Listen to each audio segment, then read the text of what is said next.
সন্তান ধারণ করতে না পারার বিষয়ে অনেক দম্পতিকেই উদ্বিগ্ন হতে দেখা যায়। আমাদের সমাজে একটা ভ্রান্ত ধারণা প্রচলিত আছে যে বন্ধ্যাত্বের বিষয়টি শুধু নারীদের ক্ষেত্রেই ঘটে থাকে, কিন্তু বন্ধ্যাত্ব পুরুষেরও হতে পারে।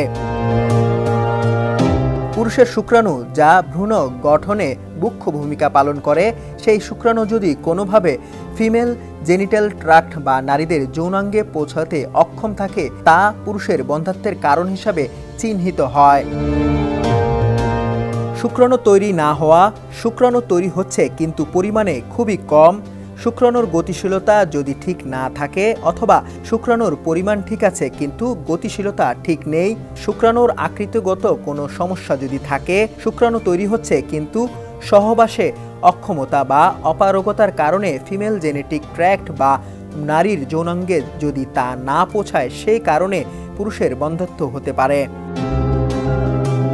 পুরুষের শুক্রাণুর পরিমাণ খুবই কম হওয়ার পেছনে 90% ক্ষেত্রেই সুনির্দিষ্ট কোনো কারণ জানা যায় না, তবে 10%-এর মধ্যে অনেক কারণ রয়েছে।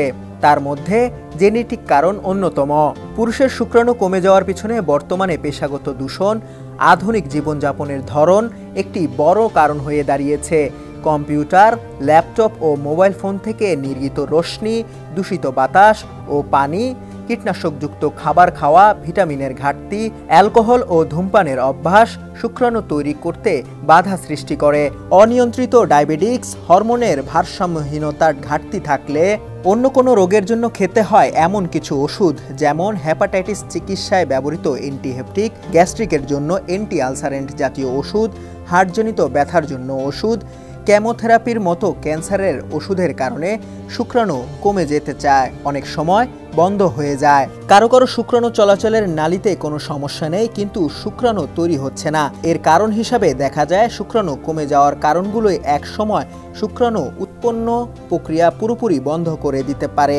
প্রজনন অঙ্গে আঘাত, কোনো সংক্রমণ এবং মাম্পাস রোগের কারণে ছেলেদের আর্কাইটিস হতে পারে। এর ফলে অন্ডকোষ সংক্রমণ হয়, অন্ডকোষ ফুলে যায়, তীব্র ব্যথা হয়, শিরাগুলো এমনভাবে ক্ষতিগ্রস্ত হয় যা প্রজনন ক্ষমতা নষ্ট করে দেয়। পুরুষের বন্ধ্যাত্ব চিকিৎসা আছে, কিন্তু গুরুতর অ্যাজোস্পার্মিয়া যদি হয় সুনির্দিষ্ট কোনো ওষুধ নেই, তবে জীবনযাপনের পরিবর্তন এনে শুক্রাণুর পরিমাণ বাড়ানো যেতে পারে। যেমন, যদি কোনো পুরুষের শরীরে হরমোনের ঘাটতি থাকে, তাহলে তাকে হরমোন চিকিৎসা দিলে শুক্রাণু তৈরি হতে পারে। হরমোনের ঘাটতি না থাকলে অন্য কোনো কারণের জন্য হরমোনের চিকিৎসা দেওয়ার সুযোগ নেই। একজন পুরুষ যদি দীর্ঘ সময় খুব গরমে কাজ করেন, তাহলে কিছু সময়ের জন্য ঠান্ডায় অবস্থান করা উচিত। সুবিধা অনুযায়ী ঝুঁকিপূর্ণ পেশা পরিবর্তন করতে হবে। রাসায়নিক ও কীটনাশক ব্যবহার কারণে কৃষকদের অ্যাজোস্পার্মিয়া বেশি হয়, এজন্য এগুলো যতটা সম্ভব পরিহার করা উচিত। কীটনাশকযুক্ত খাবার পরিহার করে অর্গানিক খাবার খাওয়া, ধূমপান ও অ্যালকোহল পরিহার করতে হবে। কোনো ওষুধের পার্শ্ব প্রতিক্রিয়ায় বন্ধ্যাত্বজনিত সমস্যা তৈরি করলে চিকিৎসকের পরামর্শে প্রয়োজনে তা বন্ধ রাখতে হবে। শাহাদাত তরিম, সমকাল, ডেস্ক রিপোর্ট।